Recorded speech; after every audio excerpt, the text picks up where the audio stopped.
हरे कृष्णा। आज हम कार्तिक मास महत्व के 22वें अध्याय की कथा का श्रवण करेंगे। कार्तिक मास धार्मिक, आध्यात्मिक और पौराणिक दृष्टि से अत्यंत शुभ और फलदायक है।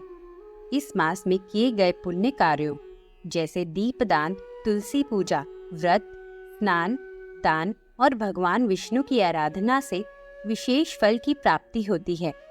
कार्तिक मास में कार्तिक महात्म्य की कथा को प्रतिदिन अवश्य ही सुनना या पढ़ना चाहिए।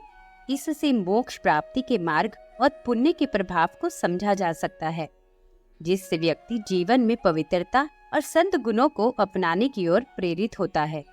पिछले अध्याय में हमने जाना कि विष्णु जी ने छल से वृंदा का पतिव्रत धर्म नष्ट किया, जिससे जलंधर बलहीन हो गया और शिवजी द्वारा युद्ध में मारा गया। वृंदा ने भी विष्णु जी द्वारा किए गए छल को जानकर आत्मदह कर लिया। इतनी कथा जानकर राजा पृथु ने नारद जी से आगे पूछा, हे देवर्षि, कृपया आप मुझे यह बताइए कि वृंदा को मोहित करके विष्णु जी ने क्या किया और फिर वह कहाँ गए। नारद जी ने कहा, जब देवता स्तुति कर मौन हो गए, तब शंकर जी ने सब देवताओं से कहा, हे ब्रह्मादिक देवताओं, जलंधर तो मेरा ही अंश था, उसे मैंने तुम्हारे लिए नहीं मारा है। यह मेरी संसारिक लीला थी। फिर भी आप लोग सत्य कहिए कि इससे आप सुखी हुए या नहीं। तब ब्रह्मादिक देवताओं के नेत्र खुशी से खिल गए और उन्होंने शिवजी को प्रणाम कर विष्णु जी का वह सब वृत्तांत कह सुनाया जो उन्होंने बड़े प्रयत्न से वृंदा को मोहित किया था तथा वह अग्नि में प्रवेश कर परम गति को प्राप्त हुई थी।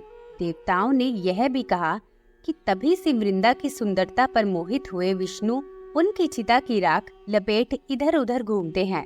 अतएव आप उन्हें समझाइए, क्योंकि यह सारा चराचर आपके अधीन है। देवताओं से यह सारा वृतांत सुन शंकर जी ने उन्हें अपनी माया समझाई और कहा कि उसी से मोहित विष्णु जी भी काम के वश में हो गए हैं। परंतु महादेवी उमा, त्रिदेवों की जननी, सबसे परे वह मूल प्रकृति, परम मनोहर और वही गिरजा भी कहलाती है। अतएव विष्णु का मोह दूर करने के लिए आप सब उनकी शरण में जाइए। शंकर जी की आज्ञा से सब देवता मूल प्रकृति को प्रसन्न करने चले। उनके स्थान पर पहुंचकर उनकी बड़ी स्तुति की। तब यह आकाशवाणी हुई, हे देवताओं, मैं ही तीनों प्रकार के गुणों से पृथक होकर सत्य गुण से गोरा, रजोगुण से लक्ष्मी और तमोगुण से ज्योति रूप में स्थित हूँ। इसलिए अब आप लोग रक्षा के लिए उन देवियों के पास जाओ, वह तुम्हारे मनोरथों को पूरा कर देंगी। यह सब सुनकर देवता भगवती के वाक्यों का आदर करते हुए गौरी, लक्ष्मी और सरस्वती को प्रणाम करने लगे।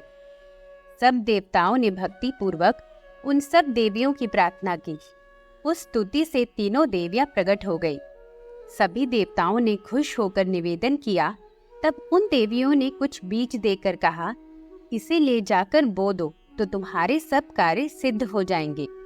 ब्रह्मादिक देवता उन बीजों को लेकर विष्णु जी के पास गए और उन बीजों को वृंदा की चिता भूमि में डाल दिया। उससे धात्री, मालती और तुलसी जी प्रकट हुई। विधात्री के बीज से धात्री, लक्ष्मी के बीज से मालती और गौरी के बीज से तुलसी जी प्रकट हुई।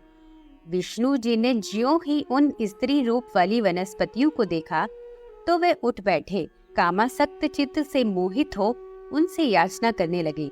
धात्री और तुलसी ने उनसे प्रीति की। विष्णु जी सारा दुख भूल देवताओं से नमस्कृत हो अपने लोक वैकुंठ में चले। वह पहले की ही तरह सुखी होकर शंकर जी का स्मरण करने लगे। यह कथा शिवजी की भक्ति देने वाली है। इस प्रकार वृंदा के महान पतिव्रत विष्णु जी की अद्भुत लीला और देवताओं की प्रार्थना ने त्रिदेवियों को प्रकट कर दिया, जिनके बीज से पवित्र वनस्पतियां उत्पन्न हुई, तुलसी, मालती और धात्री।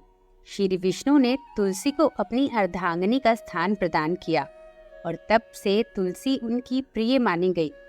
इस कथा का श्रवण और मनन करने से शिव और विष्णु की कृपा प्राप्त होती है और यह भक्तों को भक्ति, प्रेम और ज्ञान की ओर प्रेरित करती है। हरे कृष्णा।